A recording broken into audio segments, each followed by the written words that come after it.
Hi! Good Hi evening. po. Ayan, good evening sa'yo, dear. Ayan. Yes, Meron ka ma'am. malit na aso. Magandang gabi po. Ano bang breed niyan? Pomeranian? Kasi medyo matinis eh. Actually, nasa third floor ako sa unit ko. Ah, And then, yung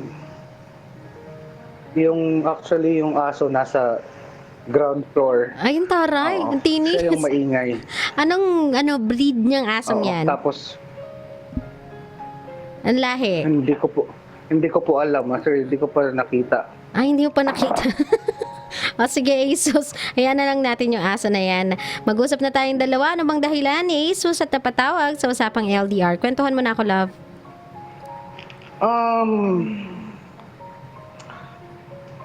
Last June. Mm. June at this month. Yan. Dear, nakabukas yung radyo mo ah. Oh, yeah?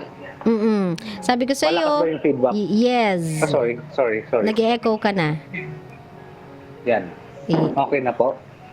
okay, better. O, sige. Last June at this month, Mhm. nag-break kami ng girlfriend ko. Okay. Actually, hindi ko ma-figure it out kung sino may kasalanan. Okay. Gaano kayo katagal, dear? Actually, at that date, 1 year. Ano ba, 1 year? Yeah, 1 year at that Okay. date. Tapos? Actually, nung nakilala ko siya, I was in the corporate world. Mhm. I was then the head of a certain department. Okay. And then, at that time, I was a broken person. Broken in what sense? Broken in the sense that my current GF at that time went abroad Okay. without my consent. Okay, nag-decide siyang mangibang bansa nang hindi niyo pinag-usapang dalawa. Pinag-usapan namin, but I hardly what do you call that? Hindi ka Pinagbawalan nag-agree. ko siya. Sabi ko sa kanya, kaya ko naman eh. Kumbaga, kaya kitang buhayin dito. Pero nag-decide pa rin yung family niya. Sabi niya, pinagbigyan lang daw niya yung family niya. Kasi halos lahat silang magkakapatid is nasa abroad na eh. Mhm. Nasasabi ko naman sa sarili ko, bakit mo igagaya yung sarili mo doon sa magkakapatid? We've been living together for almost 5 years. Mm. And then, suddenly, nag-decide siya ng ganun, na mag-abroad. Nagulat na lang ako. So, ano pang magagawa ko? Wala na. Ba't di mo na lang Alam siya naman sinuportahan? Instead of breaking up, why didn't you just said, okay? I did not. Actually, I did not break with her. Nawalan lang I kayo ng support her all the communication? way. Walang communication.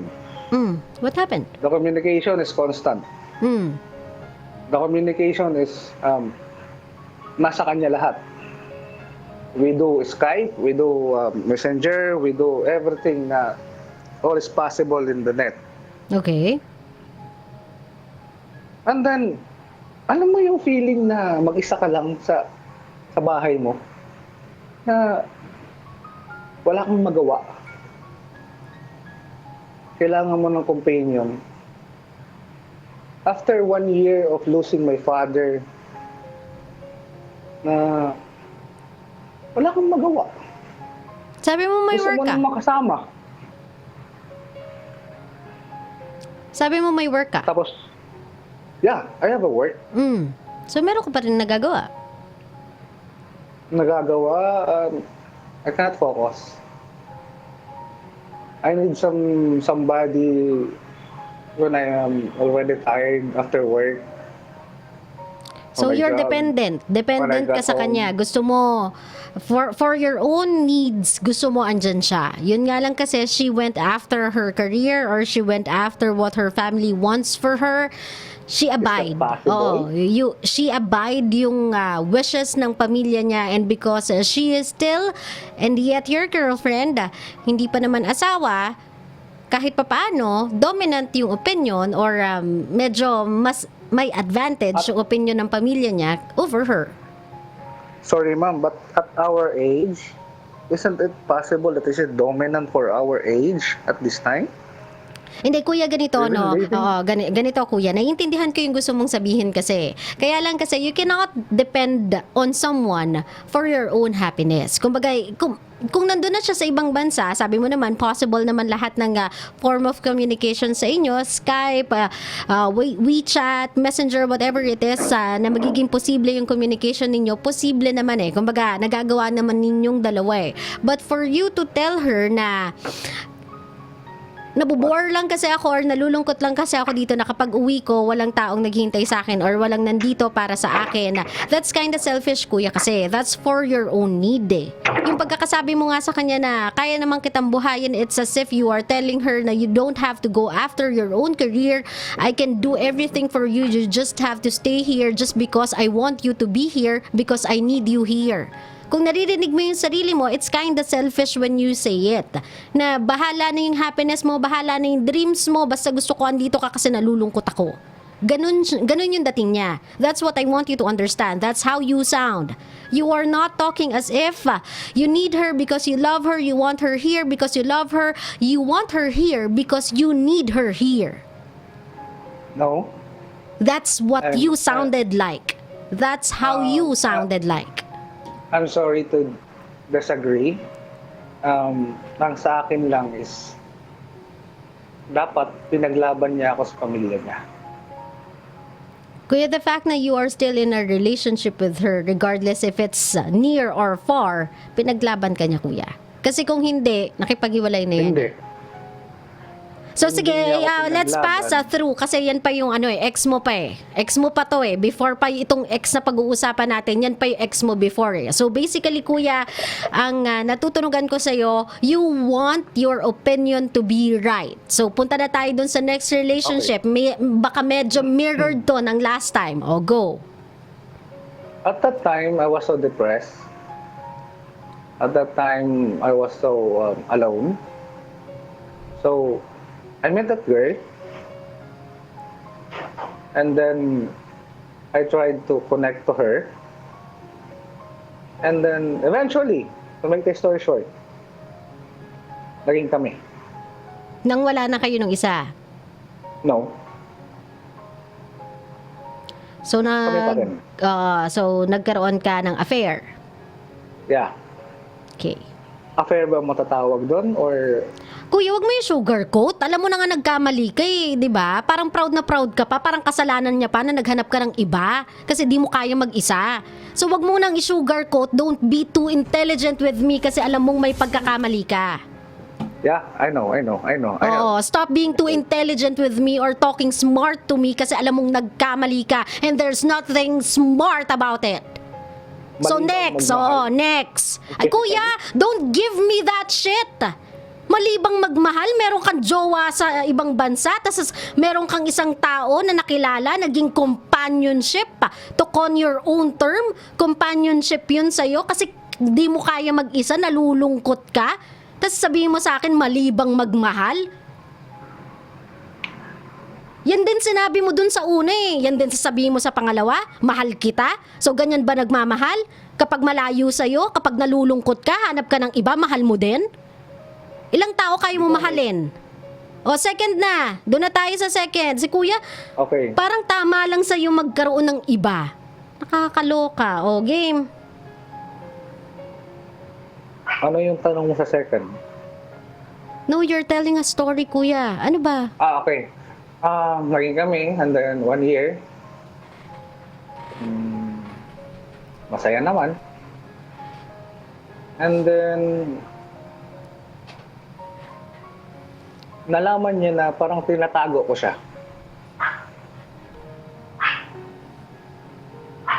And then, eventually, hindi ako prepared nung hiniwalay niya ako.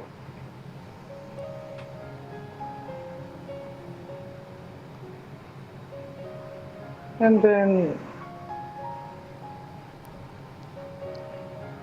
ang sakit. Siyempre. She made her choice, but I was not able to make my choice. Anong ibig mo sabihin? So, in short, nalaman niya na meron ka pang iba? Kaya tinatago mo siya? Presumption. Anong presumption, Yes. kuya? Tagulugan mo. Para naiintindihan Yeah. kita. Kuan, tawag nito, hinala. Siyempre, lalaki, di aamin, siyempre, di ba? Ewan ko. May mga lalaki kong kilala, hindi naman ganyan eh. Depende lang siguro sa lalaki, kuya. Huwag mong lahatin. Okay. Mayroon mga lalaki hindi aamin. Kasi kumbaga, wini-weigh mo yung situation kung saan ka dapat lumugar. I mean, kung saan ako dapat lulugar. Na ang dating is, sasabihin ko na ba sa kanya, or ito ba i-give up ko, o siya ba i-give up ko. Kaso nga la, it came a surprise. I was not being with her for almost 4 months, because of business trip. Tapos doon niya na-realize na wala akong time sa kanya, tinatago ko siya, na sa community namin, hindi ko siya pinapakilala. So, nung hiniwalayan niya ako it's been almost 4 months from now. Gusto kong sabihin na nagkamali ako. Pero kung binigyan lang ng sana akong pagkakataon, siya pipiliin ko. So, ba't di ka na lang makipag-break doon sa nasa ibang bansa? Total, parang itsepwerang na naman siya sa'yo. Mukhang decided ka na enough to be with this girl. Parang siya ay palamuti na lang sa'yo. Ba't di ka pa makipaghiwalay sa kanya?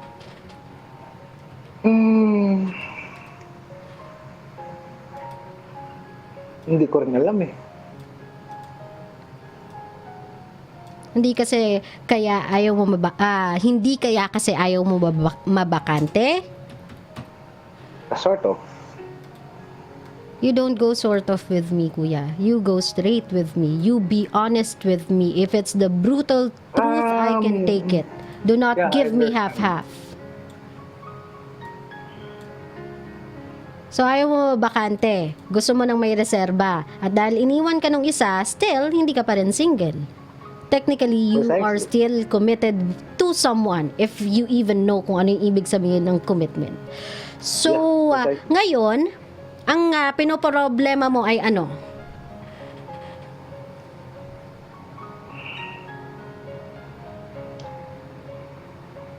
Tama ba ang decision ko? Na?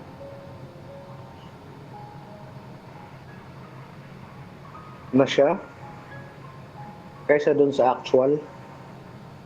Na siya, iniwan ka na niya, there's no choice here. Siya na mismo umiwan sa'yo, tama? Hindi. Kasi kung gusto ko siyang dapat ipaglaban, pero hindi ko kaya eh. Di mo kaya dahil?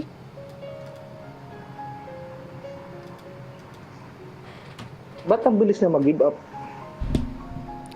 Kuya, kahit ako yung babae, give up kita. You're not even choosing me. Why do you want me to fight for you if you cannot even choose me? Ba't ako lalaban para sa'yo kung di mo nga ako kayang piliin? Kung di mo nga kaya magpakatotoo sa sarili mo? Kung di mo nga kaya maging totoo sa akin? You are asking for too much? For me to fight for someone? who wouldn't even choose me? Maski ako yung babae, I'll give you up. Without a question, in a heartbeat, kuya, I will. Ina-accept ko naman na may pagkakamali ako. But I'm trying to figure it out how to correct. I'll tell you how, kuya. Ganito ay Jesus, no? Kung ang question mo sa akin ay dapat ba ipinaglaban mo siya or hayaan mo na lang siya, Jesus, first, I want you to decide first kung anong gusto mong gawin dun sa nasa abroad. You cannot have both, the best of both worlds, Jesus. No matter how unfair you think it might be, it's more unfair sa kanila. Mas unfair sa kanila that you have the best of both worlds. So before you decide if you'll go after this girl or you are going to let her go, kailangan mo muna mag-decide na pakawalan yung nasa abroad. Hindi ka pwedeng mag-decide ng tungkol sa kanya nang hindi ka pa nagde-decide dun sa una. Kasi hindi siya pwedeng maghintay sa'yo or hindi siya pwedeng maging option mo or fallback mo all the time. Makakaramdam din siya, makakahalata din siya, and one day she'll know, she'll realize that you are having an affair here in the Philippines habang siya ay nasa ibang bansa. Sabihin man natin nga, siya yung nandun kasi, pinigilan mo naman siyang pumunta doon, ikaw yung nalulungkot dito, she's just experiencing the same moments you've been experiencing. Yung missing part sa relationship ninyo, na-experience din niya. Yung loneliness not having you beside her, na-experience din niya. So you have no excuse of doing or committing an affair dito sa Pilipinas kasi nararamdaman din niya sa abroad lahat ng nararamdaman mo dito. So, mag-decide ka muna sa sarili mo if you want to keep this relationship going or not. If the answer is yes, then obviously, the latter part of the question or latter part of the story is a no. If you decided na it's a no na for this relationship, then obviously, ang latter part natin is go after her. Gets mo ko? But you need to choose one. One girl. You cannot have both. You cannot reserve this girl na nasa abroad para may fallback ka. Gets? Yes. And Jesus, stop telling yourself na it's okay to have somebody just because you're lonely. No. It's a no, kuya. Kahit gaano kalayo o kalapit yung girlfriend mo, you have no right na mag-commit ng affair just because nalulungkot ka. Don't be Kahit may unfair, ibang- don't be kahit may- selfish. Kahit may ibang story behind the real scenario. Kuya, ganito, no? If you don't think the current relationship is working, no matter ano bang backstory niyan, basta sa tingin mo hindi na siya nag-work, at alam mo ang tamang desisyon is to be with someone else, then be right. Do it the right way. End the relationship. Then open another one. So that hindi ka nagko-commit ng mistake. Kasi dito, Isus, ang naha-highlight, yung pagiging marupok mo, yung pagiging mahina mo, yung pagiging two-timer mo, yung pagiging unfaithful mo. Yun yung naha-highlight dito. Kung titignan, may kakulangan si ate pero mas malaki yung kakulangan mo. Kasi bukod sa kakulangan mo sa kanya bilang isang boyfriend, dahil sabi ko nga sa'yo, kung hindi mo naiintindihan, lahat ng pagkukulang niya sa'yo, ay nararamdaman din niya bilang pagkukulang mo. Kasi wala ka din naman dun sa kanya eh. Namimiss ka din naman niya eh. Malayo din naman siya sa'yo eh. So pareho kayo ng sitwasyon, kuya eh. Ang difference lang, ikaw nagkaroon ka ng iba. So that's another fault on your end. Dahil bukod sa nakakamiss ka na, naghahanap ka pa ng iba. Bukod sa may pagkukulang ka na, nanloloko ka pa. So see? Ikaw yung naha-highlight yung pagkakamali mo kasi siya, ang pagkakamali lang siguro niya ay sinunod niya kung ano yung pangarap niya. Sinunod niya kung ano yung sinabi ng pamilya niya. Sinunod niya kung ano yung sa tingin niyang ikaaalwal ng buhay niya. She went after her goal. Yun lang yung problema sa kanya. But you have a lot of issues. It's as if you cannot live on your own. Parang kailangan mo laging may sidekick, kailangan mo laging may nag-aalaga sa'yo, kailangan mo laging may naghihintay para sa'yo. Why? Binuhay ka ng mga magulang mong mag-isa ka, lumaki ka ng mag-isa ka, ba't kailangan may kasama ka? Hindi pa naman kayo mag-asawa. Di mo ba kayang kumain? Nasa kanya ba yung kaldero? Di mo ba kayang maligo? Nasa kanya ba yung sabon? I know you miss her, but she misses you too. But she's not making it an excuse to find another man para i-fulfill yung pagkukulang mo. Hindi niya ginagamit yung leverage na yun over you. But you, ginamit mo yun over her. At ang pinaka nakakaloka pa dito is you think siya pa yung may kasalanan kung bakit ka nagkaroon ng affair. You are blaming her for having an affair that you committed. Na ikaw yung nag-decide. Ikaw na nagsabi, malaki ka na. Malaki na kayo. Matatanda na kayo. Adult na kayo. You can decide. You know what's right and wrong. Then bakit po ito ginawa?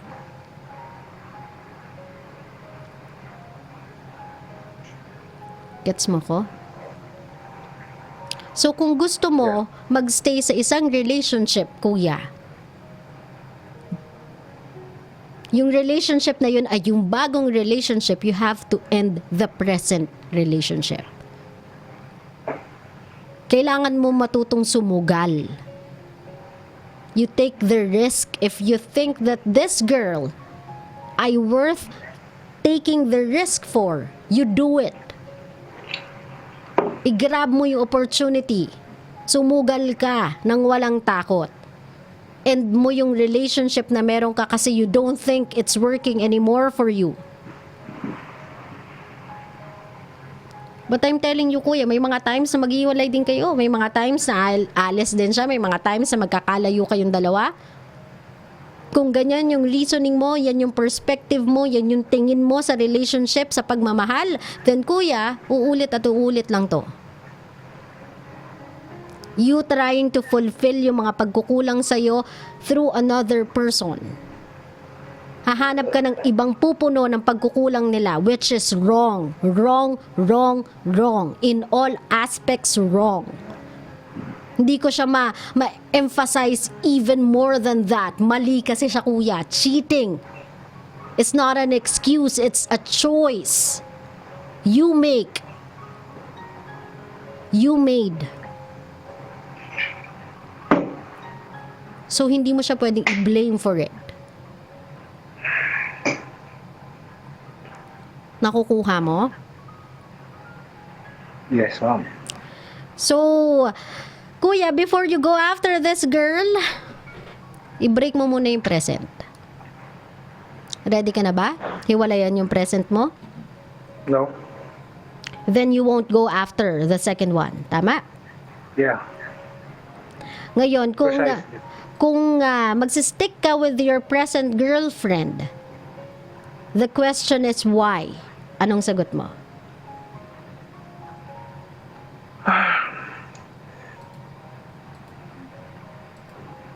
We've been in up and downs for almost 5 years.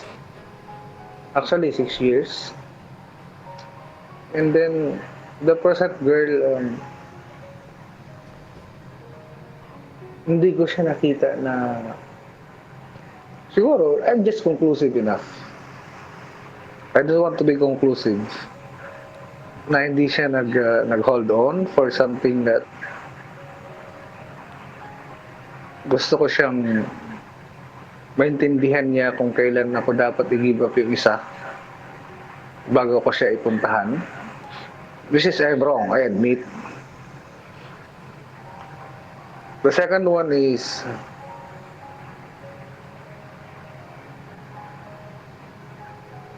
mahal ko yung una. Mahal mo dahil convenient sa'yo o mahal mo dahil mahal mo? Mahal ko kasi mahal ko siya. Then don't go after the second one. Don't have another one. Napagod lang ako. Kuya, napapagod din siya pero hindi siya ganyan. Napapagod I din don't siya know. pero hindi siya nagkaroon ng iba. You don't have any proof.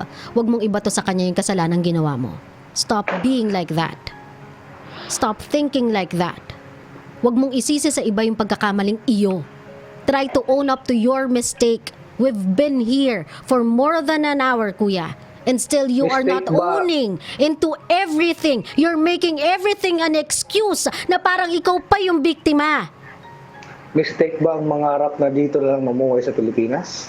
Kuya, huwag mo Mistake ibigay ba yan ang sa akin. mangarap na Kuya, ang mali dito, selfish ka! I cannot reiterate Hindi ako that selfish. anymore. Selfish ka. Gusto mo yung babae andyan lang sa tabi mo. Pag wala sa tabi mo, naghahanap ka ng iba. Kung yan lang yung rason mo, huwag kang magkaroon ng iba. Create that point, make that point without committing any mistake. Huwag mong gawin yung excuse para isupalpal sa aking tama ka dahil mali ka. Hindi ka marunong tumanggap ng pagkakamali mo.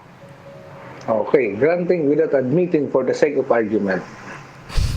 Kuya, again, do not be smart with me. Do not commit everything, agree with everything for the sake of argument.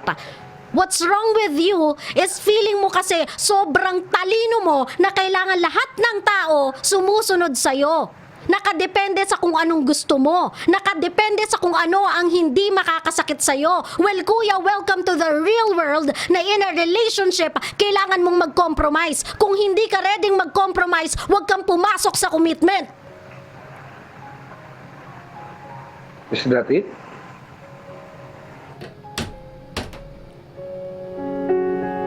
Gago. Hinintay kitang hayop ka? Kapal na mukha mo para sabihin sa akin, is that it? Kuya, binigyan kita ng more than an hour of my program. You don't listen to anything. Akala mo kasi tama ka. Kailan pa naging tama sa mundong to yung mang-cheat ka, ha? Kailan pa naging tama sa mundong tong pakinggan yung boyfriend kaysa magulang mo, kaysa pamilya mo? Kailan pa naging tamang unahin ka kaysa sa pamilya niya? Sagutin mo nga ako? Tapos sasabihan mo ko, is that it? After kitang pagtsagaan? After kong kalmahin yung sarili ko sa pagiging egoistic mo? Sa pagiging egocentric mo? Kuya, kung hindi lang ako bastos, or kung bastos lang ako rather, kanina pa kita binabaan. Pinagtsagaan kita, kuya. Sobra kitang pinagtsagaan. Now I know. I'll never get through you. Why? Kasi you think highly of yourself. You think you are a catch? With that attitude? Well, let me tell you now, kuya, you are not. I know your friend or your pinsan is still listening sa radyo. Pakilakasan, pakitapat sa tenga niyan para malaman niyang hindi ka catch. Hindi yan empleyado mo na kailangan susunod sa'yo. Alam kong managing director ka o manager ka, whatever it is na title mo sa kumpanya ninyo, I don't care, kuya. That girl is not your employee. Hindi niya kailangan mag-file ng leave sa'yo at kailangan bumalik ka to your calling. She is not part of your company. She is a partner to you. Huwag mo kaming tratuhin, mga babae, bilang katulong mo, bilang employee mo. Hindi kami ganon. Tandaan mo, ikaw yung nangangailangan. Ikaw yung nalulungkot. Ikaw yung kailangan ng kasama. Ikaw yung hindi kayang mag-isa. In short, kailangan mo kami. So, wag kang mag-act na parang ikaw pa yung kailangan namin. Egocentric? Kapal na mukha mo? Para sabihin na parang kami pa yung may kasalanan kung bakit ka nag-cheat, kuya? Tapos sasabihin mo, normal lang sa mga lalaki na yun. Normal lang sa mga lalaki na hindi umamin. Kuya, ibahin mo yung ibang lalaki sa'yo. You are not even half a man. Hindi ka lalaki. If I am your girlfriend na nasa abroad, and if I am your girlfriend na nagkamali na naniniwala ako sa'yo, I will leave you in a heartbeat, kuya. The moment you open your mouth, I will leave you. Ganun kang klaseng lalaki. And if my wish will be granted, I hope nobody stays with you. You don't deserve anyone unless tumanda ka. You should grow up. Ang bata.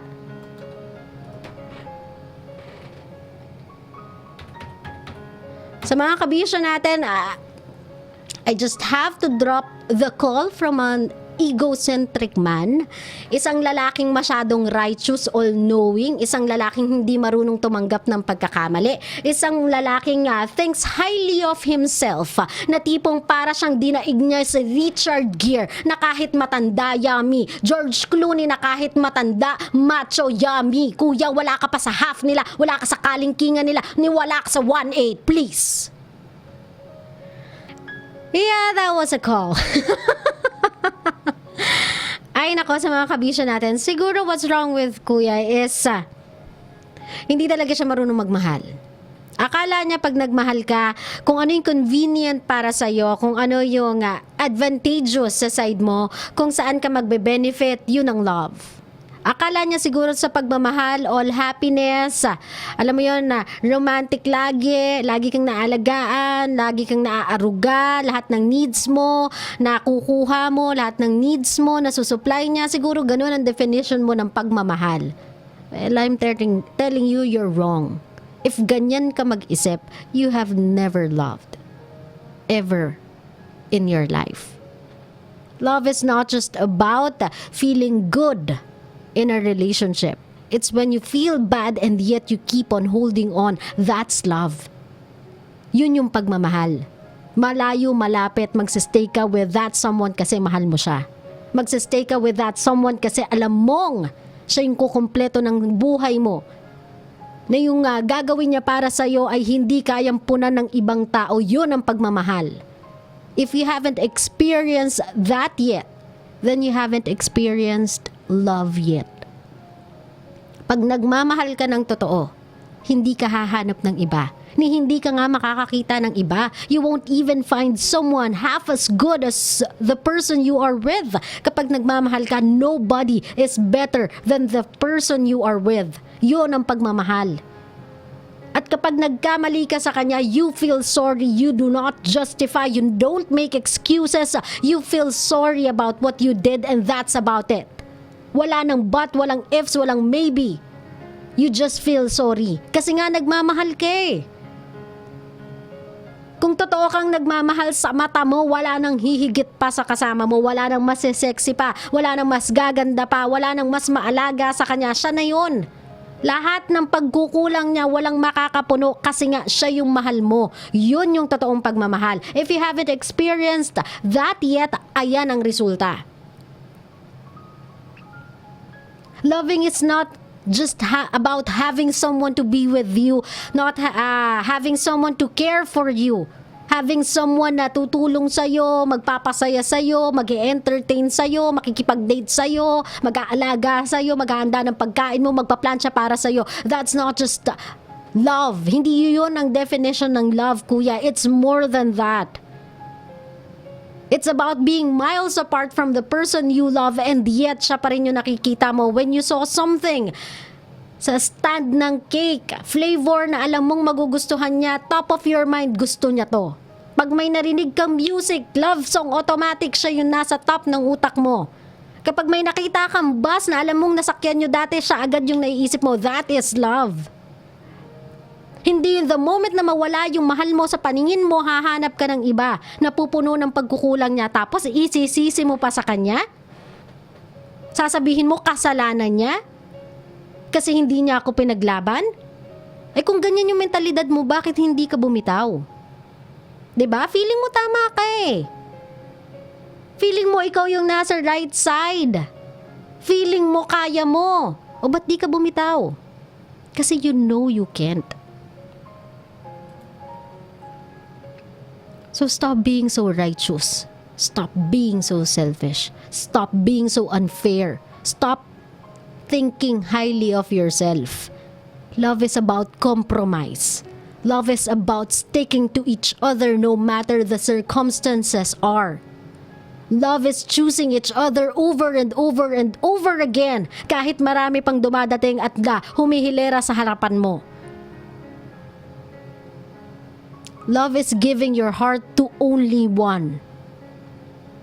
If you cannot do that, then you haven't found love yet. Kung hindi mo yan na-gets, you're helpless.